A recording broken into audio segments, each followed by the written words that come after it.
Minecraft changed my life, and I realize that isn't an experience unique to me.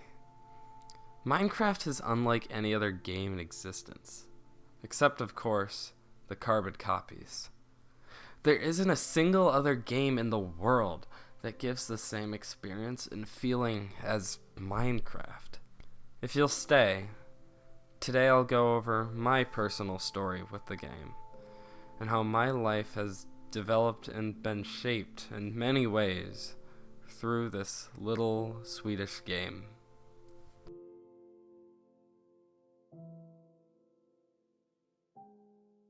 It all started when I heard about the game at recess in 3rd grade during early 2012. The game had barely been around for long, and it had reached my age group quickly. I heard my friends talk about a game where they hid in a small hut while zombies attacked them from all sides. I envisioned some realistic survival horror game that looked like something like Call of Duty Zombies. In reality, the game is actually far more terrifying. Deals and business. I went to YouTube for answers, and the first video I watched was Pulsar's Jr.'s Minecraft tutorials, how to survive and thrive. I watched every episode available to me, and I was hooked. But of course, my parents weren't necessarily so stoked. So I turned to my alternative. I found Minecraft Pocket Edition Lite on my iPod Touch, and it quickly became the only game I played. The Lite Edition frankly sucked. It was a survival mode without crafting. Few blocks, only zombies, infinite specific blocks for some reason, and numerous other bewildering features. Worst of all, you could not save a world you made. Playing the game would be a constant struggle for me to keep my iPod Touch open at all times, to keep the world I had worked so hard on. I would play the game constantly while I waited for my sister's dance class to be over. I'd play the game with the other kids waiting, making friends through this connection. I remember at one point, we built a massive sprawling brick base, all floating above ground and covered in torches, due to our fear of the zombies below.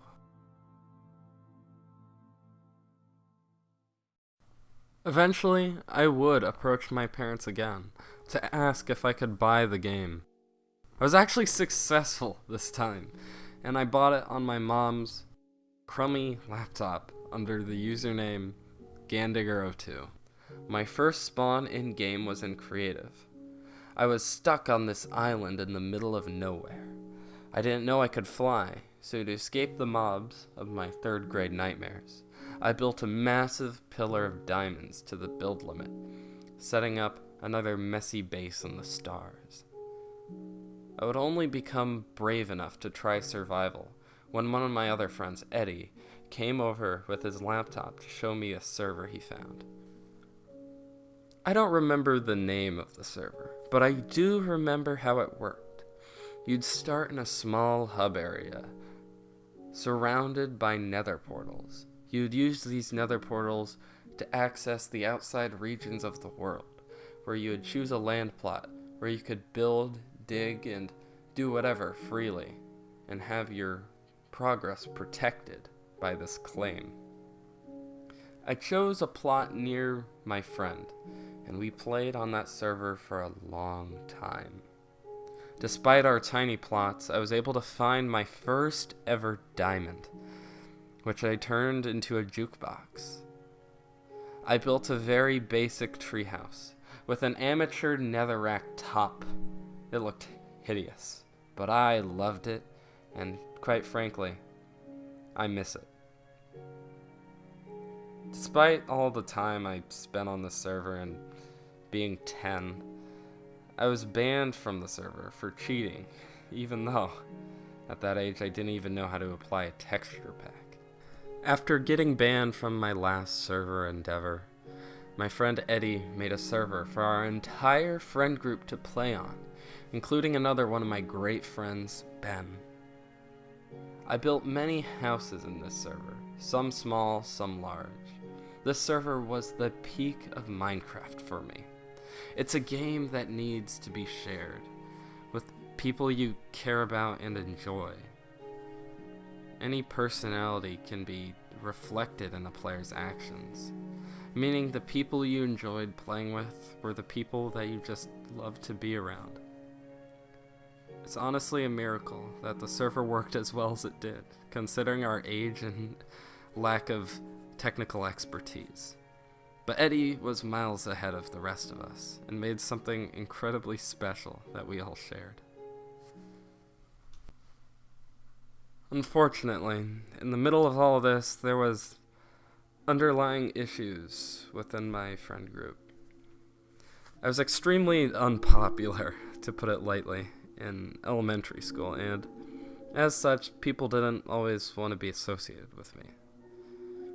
I remember vividly, to this day, to this very moment, a moment in time when a kid I talked to a lot, I sat at lunch with him, I drew comic books with him. He once asked me to not call him his friend because he didn't want to be grouped in with me, and I remember that I agreed at the time, but it really hurt, and even back then, and it's easy to see why. With one individual in my neighborhood, it was an especially complicated issue. For the sake of the video, we'll refrain from using his real name and call him John. I was invited over and hung out with him often, but it really did feel out of obligation, and I wasn't exactly treated well all the time. One of John's best friends was Ben. I was extremely upset that, from my perspective, Ben was taking John's side over mine. But realistically, he was just trying to do his best, stuck in the middle of a nasty spat. In frustration, I started a fight between myself and Ben, and it did not end on good terms, because you might imagine. However, the shared Minecraft server and shared friends made it impossible to ignore one another forever. Through these Skype calls and Minecraft sessions, we were able to come to an understanding and become much better friends than we were even previously. Minecraft had reconnected us even faster than anything else could. Minecraft really is magic in this way. The living, breathing world that makes up the game brings players together with each entirely unique experience. Even John and I made amends. This whole change made for a massive turning point in my very early life. I was much happier and more optimistic, with better friends and better relationships with said friends. Little did I know, I did not have much time with them left. Without Minecraft, I would not be here today, and I mean right here on YouTube, talking to you. I got my start through amateur camcorders and Hunger Games Let's Plays. It all began when my friend Eddie decided to make a YouTube channel. What's up, the Creepercast here. That's Ben, you've seen him for a little video, and that's Gannon, you haven't seen him yet. We're the Creepercast.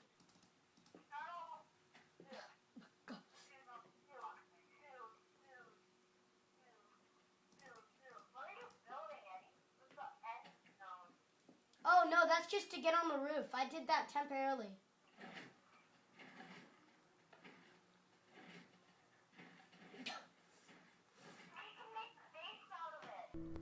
Eddie's effort to make great YouTube content really inspired me at that age, and as such, I followed suit.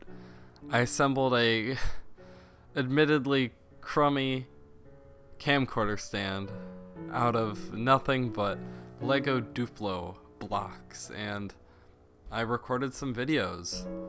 They weren't good, but I miss them because few remain nowadays. So I'm going to be working on mine. So yeah. as you can see, look at this oh, wait, Gannon, how do you work the stand? Wait, I worked it. Look at this block TNT. Won't it be a big explosion? Well, that's why I am not going to do it. As you can see. Here we go. Oh my! Wait.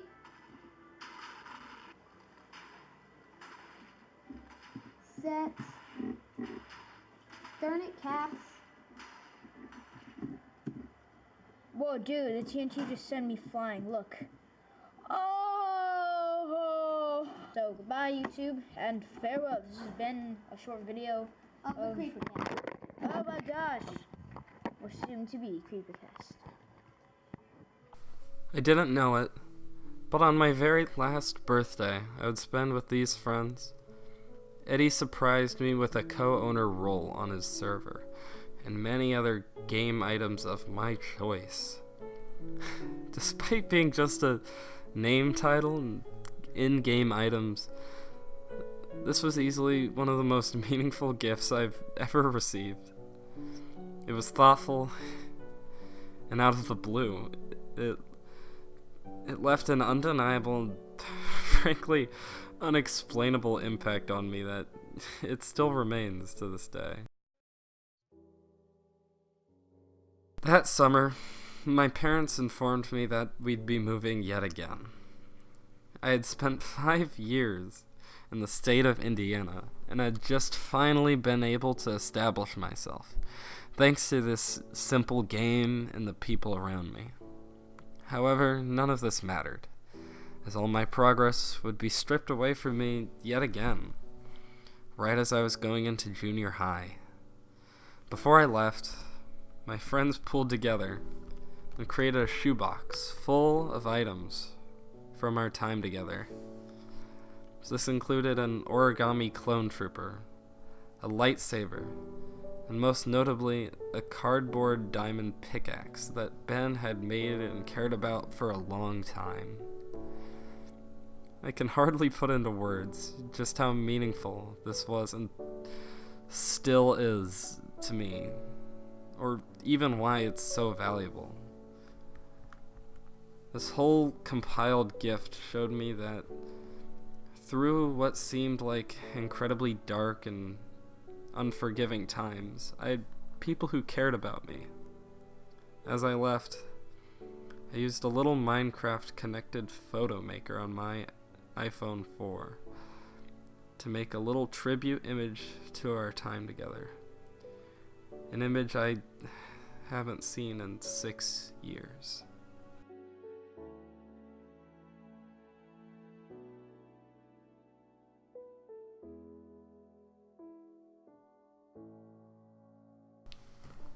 I would continue to play Minecraft for a little while longer in my new home, but it really wasn't the same, and my excitement for it dissipated.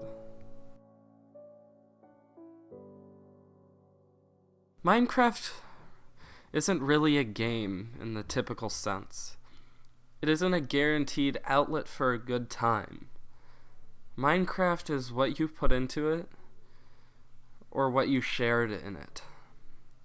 Nobody remembers Minecraft for their first Ender Dragon fight or their diamond sword. We all remember Minecraft for what we put into this living, breathing digital world. You remember the houses you built yourself. You remember the adventures you trekked in shows. And you remember the friends you made. Minecraft, to me, was my friends.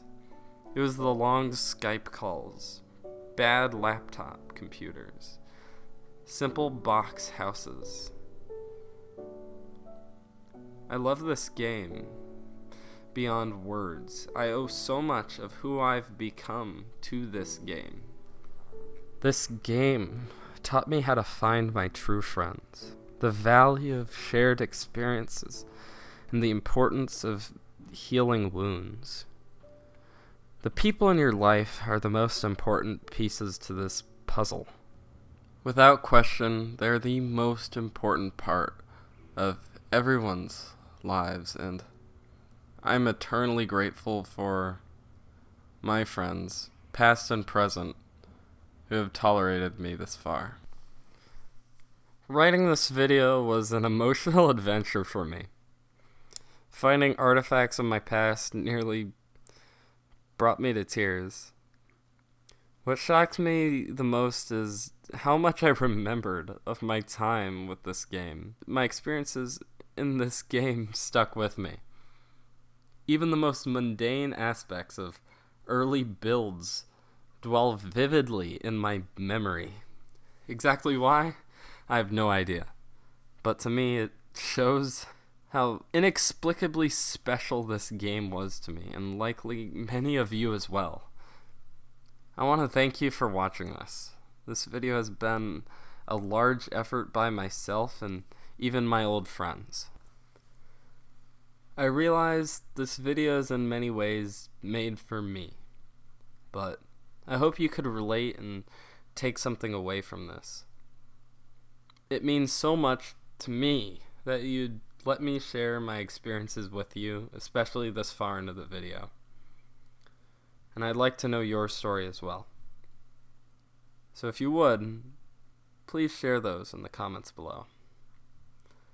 Thank you again so much for watching, and I'll leave you with this short montage of some nostalgic builds I found on my phone on Minecraft PE.